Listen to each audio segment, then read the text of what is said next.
সুজন চক্রবর্তী রয়েছেন। সুজন দা, মধুজাদির একটি পোস্ট, যে পোস্টে তিনি বলছেন যে সকাল থেকে মিথ্যে খবর ছড়িয়ে বিভ্রান্ত করার ফল ভুগতে হলো সাংবাদিকদের, বাম ছাত্র যুব আন্দোলনের নেতাদের নয়, এবার নিজের হাউসকে প্রশ্ন করুন। আপনার কি মনে হয় না এই পোস্ট উস্কানিমূলক? এইটা উনি কখন করেছেন? এই ঘটনাটা ঘটার আগে পোস্ট করেছেন না ঘটনাটা ঘটার পরে পোস্ট করেছেন? আমি জানি না। ঠিক 17 ঘন্টা আগে। যদি ঘটনা ঘটার আগে হয় তাহলে আপনি কোয়েশ্চেনটা রাখতে পারেন। যদি ঘটনা ঘটার পরেও পোস্ট করে তাহলে সেটা উস্কানি বলে বলা যায় না। যদিও আমাদের স্ট্যান্ডটা অত্যন্ত পরিষ্কার। কে কি লিখেছেন আমি সব তো দেখি না, আপনাদের মতো অত হয়তো আমার সুযোগ হয় না বা আমি হয়তো জানিও না। আমাদের স্ট্যান্ড অত্যন্ত পরিষ্কার। বাম ছাত্র আন্দোলন কখনো সাংবাদিকদের উপরে হামলা করার মতন কোনো প্রক্রিয়াতে যুক্ত হয়নি, ভবিষ্যতেও হবে না। গতকাল ছাত্র নেতারা সেটা আরো একবার পরিষ্কার করেছেন। যখন এই হামলার ঘটনাটা এসেছে তারা তাকে তীব্র ভাষায় নিন্দা করেছেন, হাসপাতালে গেছেন, আমরা আছি সাংবাদিকদের পাশে, এইটাই বলেছেন। তো এটা বলাটাই স্বাভাবিক, সঙ্গত। কিন্তু ছাত্রদের মিছিল, সেই মিছিলে এই 2-2:30 থেকে বোধ 8টা 8:30 6 ঘন্টা, তার মাঝখানে একটা মিনিট পড়লো সম্ভবত। আমি যা আপনাদের সংবাদ মাধ্যম দেখে এখনো পর্যন্ত যতটুকু দেখেছি বুঝেছি, সেই সময়তে কিছু এরকম গোলযোগ হয়েছে যেখানে জুতো কি বোতল ইত্যাদি।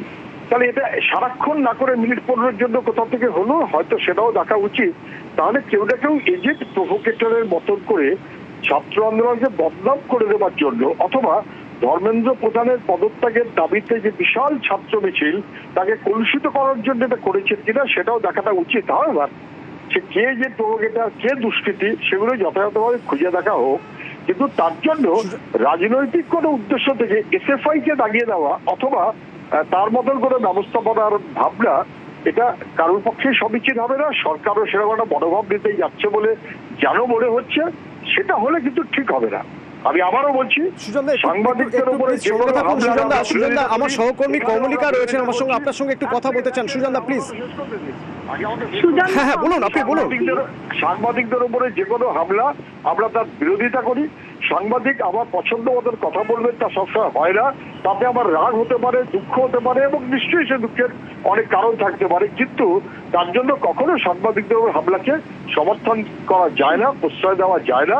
ছাত্ররা কালকে এই মর্মেই বলেছে, আমিও কিন্তু যখন আমায় জিজ্ঞাসা করেছে একই মর্মে কথা বলেছি। দেখা উচিত যেটা এত বড় ছাত্র আন্দোলন, এত বড় একটা গতি যার, সেটাকে কলুষিত করার চেষ্টা করলো কে এবং কারা, নিজের প্রভোকেটর কে এবং কারা, সেটাকে পারলে আপনারা দেখুন। ধন্যবাদ। সুজনদা, কমলিকা বলছি। শ্রমিক লাহিড়ী তার পেছনে যখন সাংবাদিকরা মার খাচ্ছিল, আপনি বললেন যে সত্যি আপনার খারাপ লেগেছে, কিন্তু যখন শ্রমিক পেছনে সাংবাদিকরা মার খাচ্ছে, শ্রমিক লাহিড়ীর একটা ভাইরাল ভিডিও এসছে যে উনি হেসে সামনে বেরিয়ে আসছেন। এটার কোথায় যৌক্তিকতা? এটার কি উত্তর আছে আপনার কাছে? না, আমি জানি না শ্রমিক লাহিড়ী জুতো ছুঁড়েছে কি বোতল ছুঁড়েছে, এরকম হওয়ার কথা নয়। আমি জানি না উনি ওই সময় মিছিলের আশপাশে ছিলেন কিনা, আমি দেখিনি। আমি এখনই আপনার অন্য কাজে আছি, বেশ আমি আপনার চ্যানেলটা দেখবো। এবং নিশ্চয়ই শ্রমিক লাহিড়ী নিশ্চিত করতে পারবে যে এজেন্ট প্রভোকেটর যারা, তারা অন্তত এই মিছিলের সঙ্গে থাকা লোকেরা নয়, শ্রমিকও নয় বলেই আমি বিশ্বাস করি। এসএফআই কোনোদিন কখনো করেনি। তাহলে এসএফআই সময়তে তার রোল দেখে আপনি বুঝতে পারতেন। ফলে কোথাও একটা কাকতালীয় ভাবে কিছুকে মিলিয়ে দেবার কোনো প্রচেষ্টা হওয়াটা সমীচীন বলে যেন আমার মনে হচ্ছে না। আই রিপিট, হামলার নিন্দা করছি।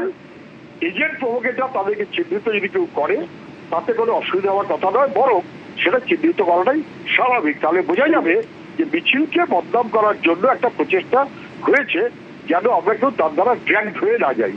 আমি আবারও এই হামলার তীব্র নিন্দা করছি। সুজনদা, একটা প্রশ্ন। গণশক্তি আপনাদের মুখপাত্র, তারুণ্যের গর্জন, সেখানে কোথাও এক সাংবাদিকদের যে নিগ্রহ করা হয়েছে সেইটার জায়গায় তারুণ্যের গর্জন, এই কি সেই গর্জন যার প্রতিফলন হলো এইভাবে সাংবাদিকদের? গর্জনটা দুপুর 2টো থেকে রাত্রি 8:30 পর্যন্ত এবং গোটা দেশ জুড়ে ওটা হচ্ছে গর্জন। এটা তো ব্যতিক্রমী একটা কোনো ঘটনা। আমি দেখে নেবো সেটা কোনো একটা লাইনে যদি না লিখলেও আমি আবারও বলছি, কালকেই ছাত্ররা প্রতিবাদ করেছে, কালকেই ছাত্ররা স্টেটমেন্ট দিয়েছে, কালকেই ছাত্ররা সাংবাদিকদের সঙ্গে দেখা করার জন্য আমরা সকাল থেকে সে একই কথা বলছি। ফলে that is the main stream. তার বাইরে কোনো বিচ্ছিন্ন কোনো কেউ কিছু বলেছেন কিনা আমি জানি না। সেখানে মধুজার পোস্ট এরকম মধুজার নামে এই পোস্ট আছে, সেটার কোনো যৌক্তিকতা আছে কি? আমি আমি আমি দেখে নিয়ে আপনি বলছেন যখন আমি দেখবো নিশ্চয়ই মধুজার সঙ্গে কথা বলবো, যদি মনে হয় বেঠিক হয়েছে নিশ্চয়ই মধুজাকে সঙ্গে আমরা বলতে পারবো। কিন্তু এটা যে তারুণ্যের গর্জন নয়, সেইটা কি যে বলে মানুষ তারুণ্যের গর্জন তো বটেই, তারুণ্যের গর্জন তো বটেই। গোটা দিল্লিতে গোটা পুলিশ বাহিনী যুদ্ধ ঘোষণা করলো ছাত্রদের বিরুদ্ধে, তারুণ্যের গর্জন ছাড়া কি সেটা হয়? সবাই বুঝতে পারছে কার্যত অবরুদ্ধ কলকাতার ছাত্রদের চেহারায়, এবং তারা স্কুলের ছাত্র, তারা কলেজের ছাত্র, হিন্দি 90% 95% তার সঙ্গে কোনো গার্জিয়ান থাকতে পারে। এটাকে তারুণ্যের গর্জন বলাটার মধ্যে কোনো অপরাধ হয়েছে বলে আমি অন্তত মনে করি না। তারুণ্যের গর্জনটা তারুণ্যের গর্জন, আবার এজেন্ট প্রভোকেটর থাকবে সে এজেন্ট প্রভোকেটর, সেটা অন্য, তাকে চিহ্নিত করুন, দুটোকে মেলাবেন। কিন্তু যেখানে সাংবাদিক পেটানো হলো সেখানে সেটা কি করে তারুণ্যের গর্জন হয় সুজানদা? এটা কি একটা বড় প্রশ্ন না? তারুণ্যের বা সাংবাদিক পেটানো আমি আবারও বলছি, এটা ব্যতিক্রমী কোনো এজেন্ট প্রভোকেটরের কাজ, ওটা তারুণ্যের ব্যাপার নয়। তারুণ্য কিন্তু মিছিলে আছে ধর্মেন্দ্র প্রধানের পদত্যাগ চাই, তাতে যাদের গাজালা করছে তারা প্রভোকেটরের ভূমিকা নিয়েছে কিনা ছিল না যে এতজন সাংবাদিক নিগৃহীত হয়েছে, সেটা নিয়েও তো করা উচিত ছিল। কই সেটা তো সেই রকম ভাবে দেখা গেল না। ছাত্রনেতারা হাসপাতালে গেছে, আপনি শুনে রাখুন, কালকেই ছাত্রনেতারা হাসপাতালে গেছে।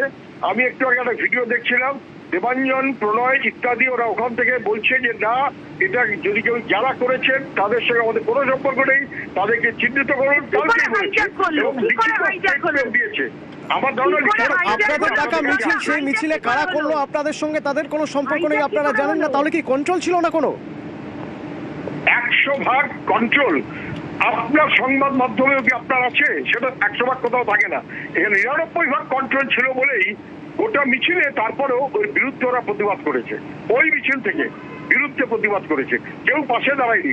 অন্তত যারা মিছিলের লোক, যারা ধর্মেন্দ্র প্রধানের পদত্যাগ চেয়েছে, তারা কেউ সাংবাদিকদের উপরে হামলার পক্ষে দাঁড়ায়নি, আপনি এটা নিশ্চিত থাকুন। কোথায় কন্ট্রোল? ধন্যবাদ সুজন। কন্ট্রোল দেখা গেল না।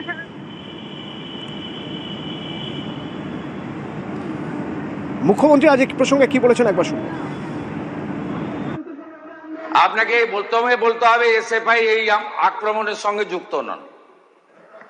আপনার নেত্রীরাই তো বলেছে কাঁদানে টিয়ার গ্যাস নিয়ে পুলিশ দাঁড়িয়ে আছে, সবাই একটা করে জলের বোতল নিয়ে আসবেন। আমাদের কাছে তো সোশ্যাল মিডিয়া আছে, আপনারা তো কর্মসূচির আগেই বলেছেন জলের বোতল আনতে। সেই জলের বোতলগুলো হাজারে হাজারে কিভাবে ছুঁড়ছিলেন লোক দেখেছে। ডিম ছোড়াটা যদি বাংলার সংস্কৃতি না হয়ে থাকে, সাংবাদিকদের উপরে বোতল আর জুতো ছোড়াটাও বাংলার সংস্কৃতি হতে পারে না।